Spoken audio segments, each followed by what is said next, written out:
that's quite impossible, because anything you might think of, no matter how absurd, just to make, to make something to talk about, it actually turns out to be true before you've even finished it. I don't know if you've been following the US elections at all, have you? Yes. So one of two things is going on. Either we have Donald Trump, who's basically sulking because he's lost, or what really seems to be going on, according to probably now 100 or so eyewitnesses, is a colossal electoral fraud, by which 10,000 or so ballot papers can be brought into counting stations at 4:30 in the morning when no counting is going on. Hi.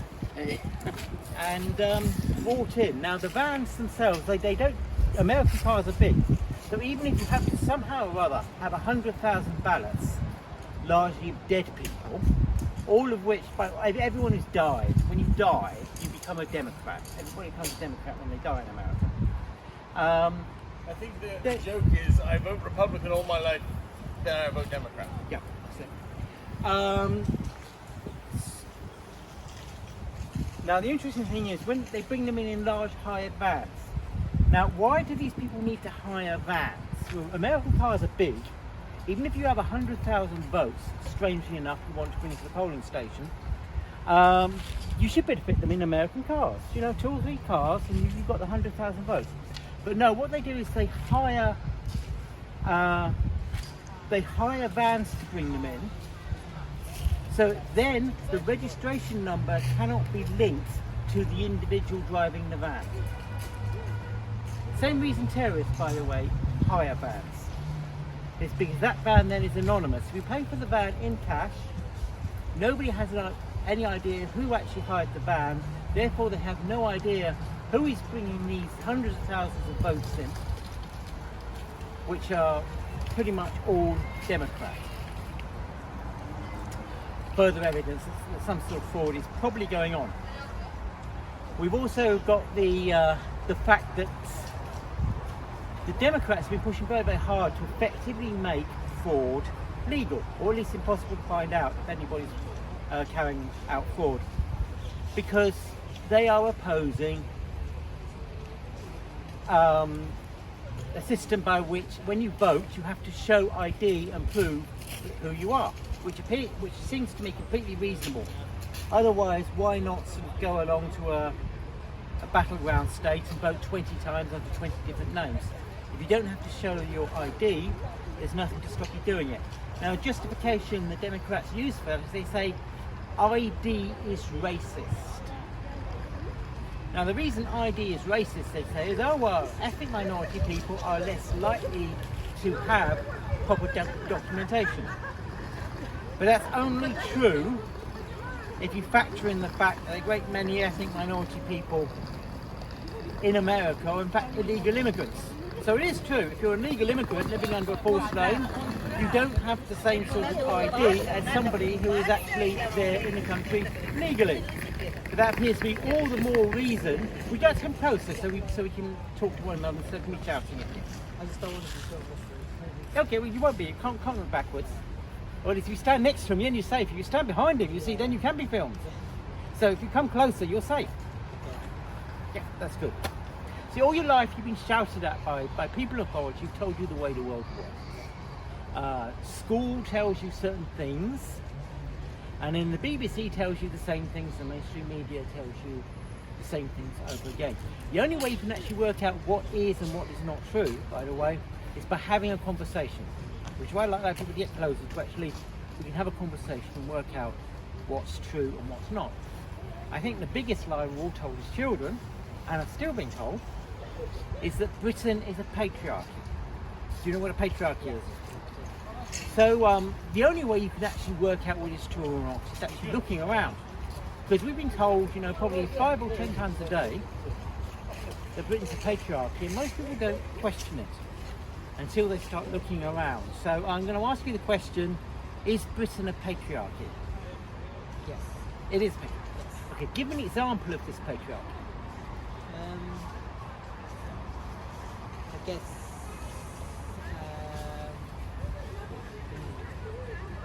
See, this is what I'm talking about. This is how we know you've been brainwashed. You can escape from it because you know it's true. You've been told it every day, but you've never seen it. Okay.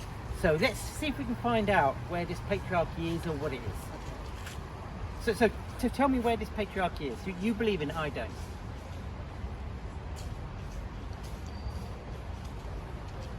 I guess I don't really have an answer to that. Yeah, because we've been told, isn't it interesting? We've been told every day since we're little children, in different words. You know, little children, they don't use the word patriarchy, but they do put it in somehow. This patriarchy exists, and yet nobody can say where it is or what it is. That's the power of being told things many, many different times. Now, do you believe that Britain's a patriarchy? Do you believe that Britain's a patriarchy?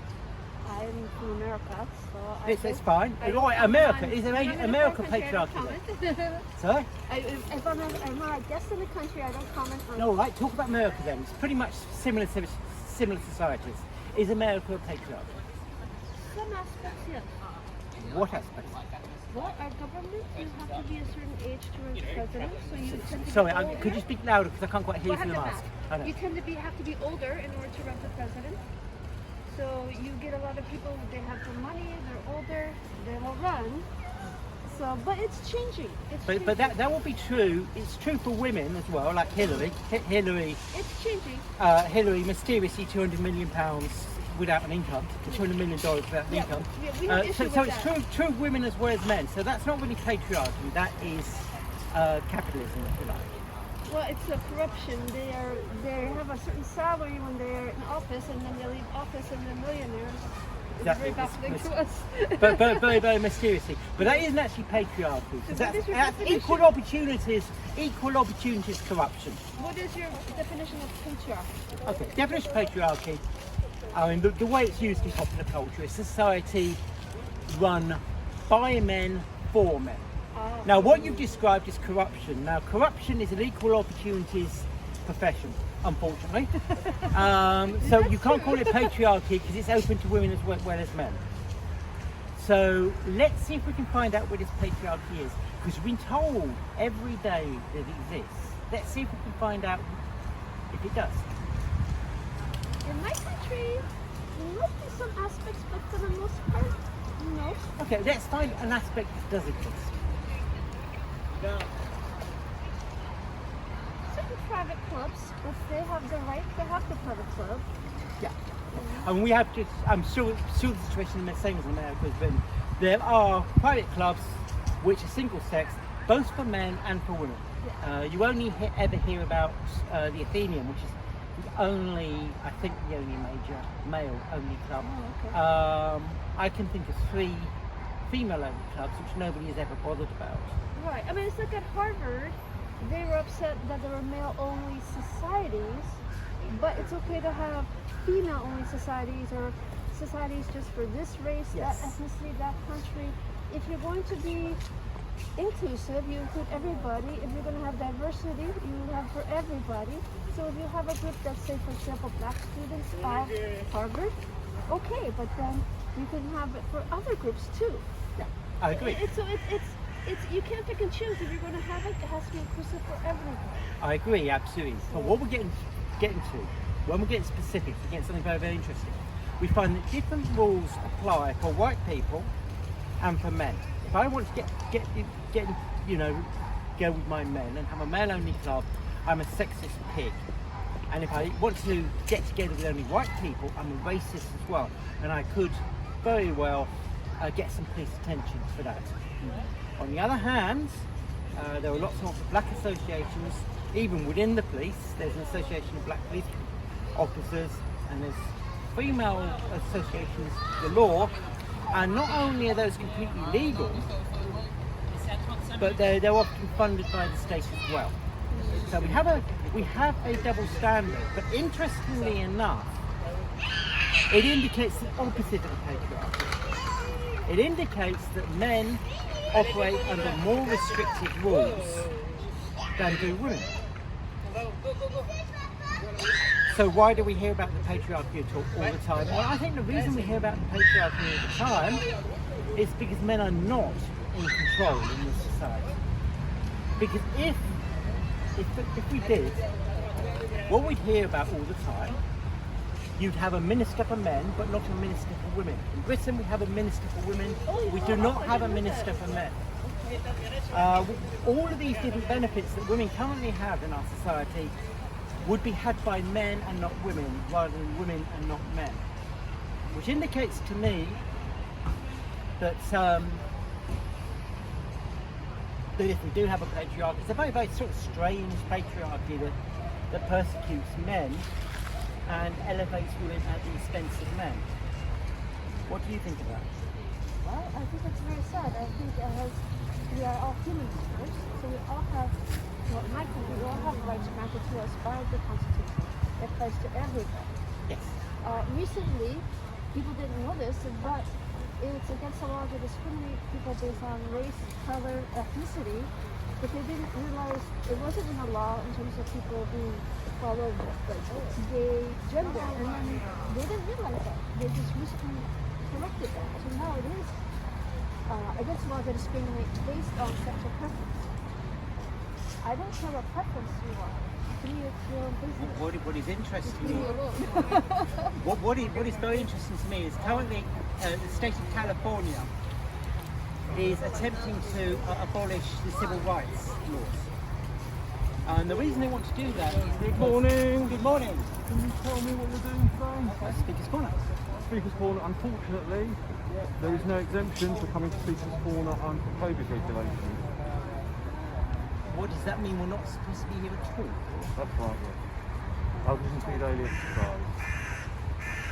If we were to walk and talk, Then if it's a group from more than one household, then you'll breach the COVID regulations as well.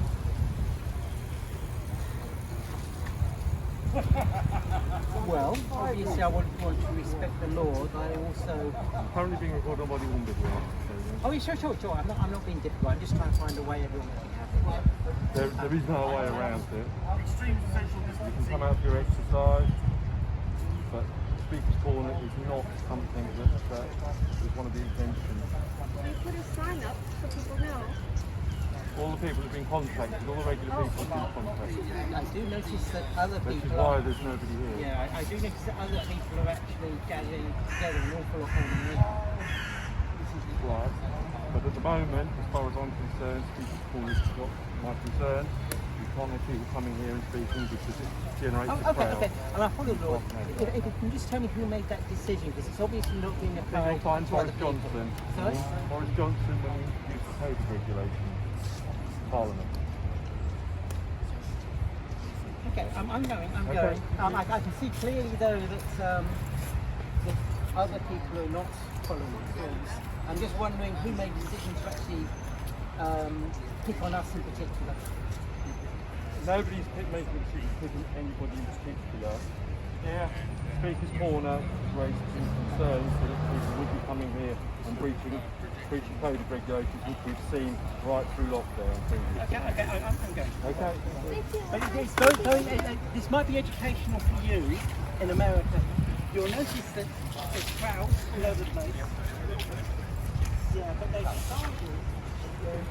decided that they're going to stop us talking.